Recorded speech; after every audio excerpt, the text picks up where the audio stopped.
മത്സര രംഗത്തുണ്ടോ? ഉണ്ട്. ജോയിന്റ് സെക്രട്ടറി സ്ഥാനത്തേക്കാണോ? അത് 4 മണിക്ക് ശേഷം പറയുന്നതായിരിക്കും നല്ലത്. പത്രിക സമർപ്പിച്ചു.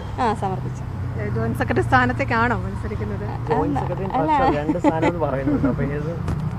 അതൊക്കെ ഓരോരുത്തരും പറയണതാണ്. എന്തായാലും 4 മണിക്ക് ശേഷം എന്തായാലും പറയും. മത്സരം കടുക്കുമെന്ന് തോന്നുന്നുണ്ടോ? ഇത്തവണ കുറേ പേര് മത്സരിക്കുന്നുണ്ടല്ലോ. എനിക്ക് തോന്നുന്നത് എനിക്ക് സന്തോഷം തോന്നിയൊരു കാര്യം അതാണ്. കാരണം അമ്മ ഇപ്പോൾ തുടങ്ങിയിട്ട് 32 വർഷം കഴിഞ്ഞു. 32 വർഷം കഴിഞ്ഞിട്ട് ഇത്രയും വർഷത്തിനിടയിൽ ഇത്രയും അധികം ആളുകൾ മത്സരിക്കാൻ വരുന്നത് ആദ്യമായിട്ടാണ്.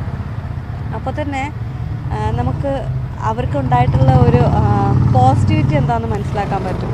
അപ്പോൾ എനിക്കതിലൊരു പേഴ്സണലി സന്തോഷമുള്ളത്, കഴിഞ്ഞ വർഷം ഞങ്ങൾ അഡ്ഹോക് കമ്മിറ്റി ആയിരുന്നു. ആ അഡ്ഹോക് കമ്മിറ്റിയിൽ ഉള്ള പ്രവർത്തനം കണ്ടിട്ടും അല്ലെങ്കിൽ അഡ്ഹോക് കമ്മിറ്റി കൂടുതൽ ജനകീയമായതുകൊണ്ട് തന്നെയാണ് ഇത്തവണ ഇത്രയും പേർക്ക് മത്സരിക്കാൻ ആഗ്രഹം വന്നത്. ശരിയാണ്, ഞങ്ങൾക്ക് മത്സരിക്കാമല്ലോ, ഞങ്ങൾ മത്സരിച്ച് കഴിഞ്ഞാൽ മുന്നോട്ട് വരാമല്ലോ എന്നുള്ള തോന്നലിൽ ഒരുപാട് പേര് നോമിനേഷൻ കൊടുക്കുകയും മത്സരിക്കുന്നുണ്ട്. അപ്പോൾ ഇത്രയും വർഷത്തിനിടയിൽ ഈ ഒരു വർഷം കൊണ്ടാണ് അങ്ങനെ ഒരു തോട്ട ആളുകൾക്ക് വന്നെങ്കിൽ അത് കഴിഞ്ഞ കമ്മിറ്റിയുടെ ഏറ്റവും വലിയൊരു വിജയമായിട്ടാണ് ഞാൻ കാണുന്നത്. യുവമുഖങ്ങൾ കുറച്ച് കൂടുതൽ വരുന്നുണ്ടോ ഇത്തവണ? യുവമുഖങ്ങളും ഉണ്ട്, പഴയ മുഖങ്ങളും ഉണ്ട്, കുറേ പേരുണ്ട്.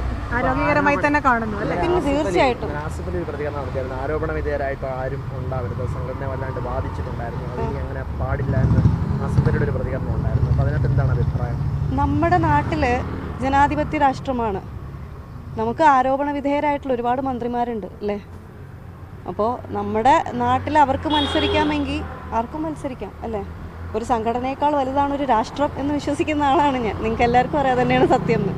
അപ്പോൾ ഈ രാഷ്ട്രത്തിൽ ആരോപണ വിധേയരായിട്ടുള്ളവർ മത്സരിക്കുന്നുണ്ടെങ്കിൽ ആർക്കും മത്സരിക്കാം. കാരണം കോടതിയാണ് തീരുമാനിക്കേണ്ടത് തെറ്റ് ചെയ്തിട്ടുണ്ടോ തെറ്റ് ചെയ്തിട്ടില്ല എന്നുള്ളത്.